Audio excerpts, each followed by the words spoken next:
बात हज 2025 के हवाले से तैयारियां न सिर्फ सऊदी अरब के अंदर बल्कि ममलिकत के अलावा मुख्तलिफ ममालिक के अंदर भी तैयारियां इस वक्त शुरू हो गई हैं। लेकिन इन सब के बीच में वीजा कवानीन के बाद मजीद सख्तियां सऊदी हुकूमत की जानिब से की जाएंगी, इसकी तरफ इशारा किया गया और कुछ फैसले हुए। एक और फैसला हुआ, हज पर बच्चों को ले जाने पर पाबंदी आयद कर दी गई है। वीजे के कवानीन भी सख्त हो गए हैं और बच्चों की हिफाजत को यकीनी बनाने के लिए सऊदी अथॉरिटीज के मुताबिक उन्होंने ये ताज़ा और बड़ा फैसला लिया है। मुमकिन नुकसान को कम से कम किया जा सके, इसके लिए भी एक कोशिश है।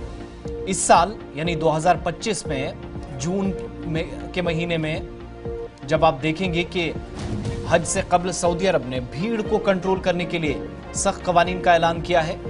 ममलिकत में इस साल बच्चों को हज पर ले जाने पर पाबंदी आयद कर दी गई है। इसके अलावा वीजा के सख्त कवानीन, बेहतर हिफाजती इकदाम और जदीद इंफ्रास्ट्रक्चर को भी नाफिज किया गया है।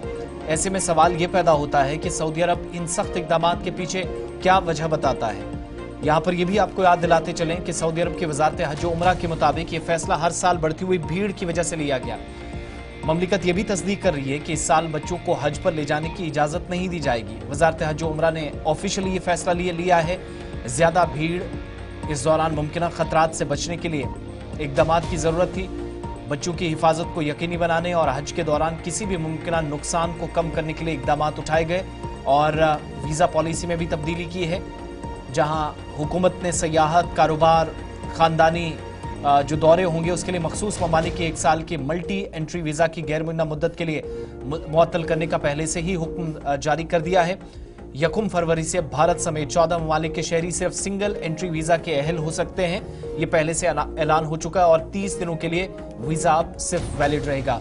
कवानीन अलजायर, बांग्लादेश, मिस्र, इथोपिया, भारत, इंडोनेशिया, इराक, उर्दन, मराकश, नाइजीरिया, पाकिस्तान, सूडान, ट्यूनिस और यमन से आने वाले लोगों को मुतासिर करेंगे और इस इकदाम का बुनियादी मकसद मजाज हज के अमल को रोकना है, जो गैर मजाज तरीके से या गैर कानूनी तरीके से इकदाम उठाए जाते थे। और दूसरा फैसला कि बच्चों को हज पर ना ले जाया जाए। जदीद इंफ्रास्ट्रक्चर है लेकिन मजहबी फरीजा अंजाम देते वक्त जानी नुकसान ना हो।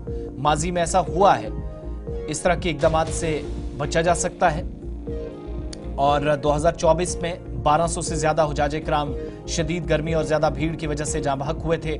सरकार ये भी मानती है कि बड़ी तादाद में गैर रजिस्टर्ड हाजियों ने इस बहरान में हिस्सा लिया और सऊदी हज हुकाम के मुताबिक 2024 में 1.83 मिलियन से जायद मुसलमान फरीजा हज अदा करेंगे और बाद में इसकी तस्दीक भी हुई। 22 ममालिक के 1.6 मिलियन से जायद और तकरीबन 22,20,000 से ज्यादा सऊदी शहरी, 2,22,000 से ज्यादा शहरी जो सिर्फ सऊदी अरब के थे, 20 लाख मुसलमानों में शामिल थे। दुनिया भर से जो लोग गए थे उनके साथ इन्होंने हज किया।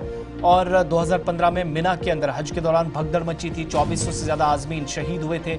हज के दौरान होने वाला अब तक का सबसे मोहलिक वाकया था और दूसरा सबसे मोहलिक वाकया 1990 में पेश आया। भगदड़ में 1426 हुजाजे किराम शहीद हो गए थे। वैसी सूरत हाल ना बने, इसको मद्देनजर रखते हुए पहले से ही ये सख्त कवानीन नाफिज किए जा रहे हैं, फैसले लिए जा रहे हैं और बाज़ाब्ता तौर पर अनाउंसमेंट भी ऑफिशियली कर दी गई है कि अगर कहीं पर सख्ती की जरूरत पड़ी तो वो पहले से किए जाएंगे, जिसका ऐलान भी साथ साथ हो रहा है। लेकिन बच्चों को हज पर साथ ले जाने की इस बार इजाजत नहीं होगी, सऊदी अथॉरिटीज ने बाज़ाब्ता ऐलान कर दिया है।